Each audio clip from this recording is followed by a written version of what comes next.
Pada zaman itu Abu Jahal dan Abu Lahab mengingatkan Muhammad bin Abdullah agar beragama tidak aneh-aneh, ikuti saja agama yang umum atau seperti agamanya yang telah diwariskan oleh leluhurnya.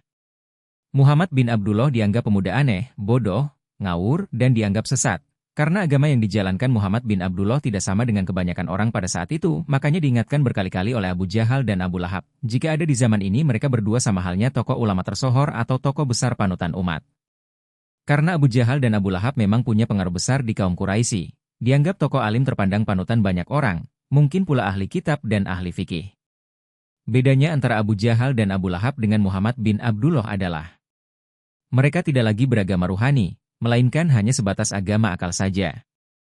Mereka pintar, mereka ngerti, mereka berilmu, mereka tahu segala sesuatu, mereka tokoh, mereka bisa menerangkan kepada kaumnya saat itu, mereka sukses, mereka terpandang, mereka lebih menarik keilmuannya hanya saja mereka hanya akalnya yang pintar.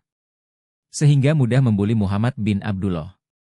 Dianggap anak kemarin sore, bodoh, tidak bisa mengaji, tidak ngerti kitab, tidak paham kitab, dunianya dianggap kere dan gagal, menghakimi, menyalah-nyalahkan, menghina, sinis, mereka merasa lebih pintar. Tapi agamanya Abu Jahal bukan buah dari makrifat, melainkan hanya agama dogmatis terstruktur turun-temurun dari leluhurnya. Pandai mengaji, pandai baca kitab, pintar menafsiri, pintar berdebat, pintar berpendapat, tapi semuanya hanyalah teori dan bukan dari buah pengalaman empirisnya, semuanya hanya dari akal dan pemahaman kepercayaan dan keyakinan saja. Sedangkan Muhammad bin Abdullah terlihat tidak alim atau berilmu, pemuda biasa-biasa saja, tidak pandai mengaji, tidak pernah baca Injil atau Taurat atau Zabur, tidak pernah mondok, tidak pernah dekat dengan ulama, tidak bisa membaca, tidak tahu apa-apa hanya sebatas kesederhanaan yang sangat biasa yang jauh dari kelihatan hebat. Makanya orang Quraisy rame-rame menghina Muhammad bin Abdullah, membenci, memfitnah, mengolok-olok, meludahi, mencaci, menghakimi, dia dianggap laku sesat, dianggap kafir, dianggap aliran aneh, karena dianggap menyimpang dari agama leluhurnya. Apalagi saat beliau menceritakan pengalaman Mi'raj malah dianggap gila oleh banyak orang. Mereka tidak bisa mengalami tapi mudah menghakimi menyalahkan. Muhammad bin Abdullah sangat biasa, tidak paham-paham amat dengan kitab, bahkan cenderung tidak membaca kitab manapun. Tidak dekat dengan ulama manapun. Beliau makrifat dulu baru ada teori, yang disyariatkan sebagai buah makrifatullah. Sedangkan Abu Jahal dan Abu Lahab teori dulu, dan karena merasa ngerti maka merasa cukup dengan keilmuannya. Sangat pintar mengaji, sangat ahli ibadah, merasa tahu segalanya.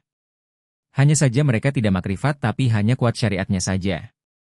Belajar dari contoh di atas, mending jadi orang yang biasa-biasa saja. Jadi diri sendiri, tidak perlu pintar teori, tidak perlu mengerti ini itu, tidak perlu harus jadi Google yang tahu segalanya. Tidak perlu sebagai ahli kitab. Biasa-biasa saja, sebagai diri sendiri yang baik, yang jujur, yang sopan, yang apa adanya. Tapi temukan metodologi yang sama yang dipakai oleh Muhammad bin Abdullah, yaitu metodologi yang mengajarkan lewat, by, semedi atau meditasi atau zikrullah, suluk atau tapa brata, berjuang dan bakti mengembangkan misi ketuhanan. Dan ternyata itu semua adanya di tarekatullah. Agama wajib bertarekat karena jalannya hanya lewat itu, atau kalau mau jadi Abu Lahab dan Abu Jahal yang hanya pintar teorinya saja. Pintar mengaji saja, pintar debat saja, silahkan pilih sendiri karena itu hak Anda. Mungkin sampai di sini dulu pembahasan di kesempatan kali ini. Ilahi anta maksudi waridho kamadlubi. Rahayu rahayu rahayu, salam agama tauhid, salam taklim makrifat.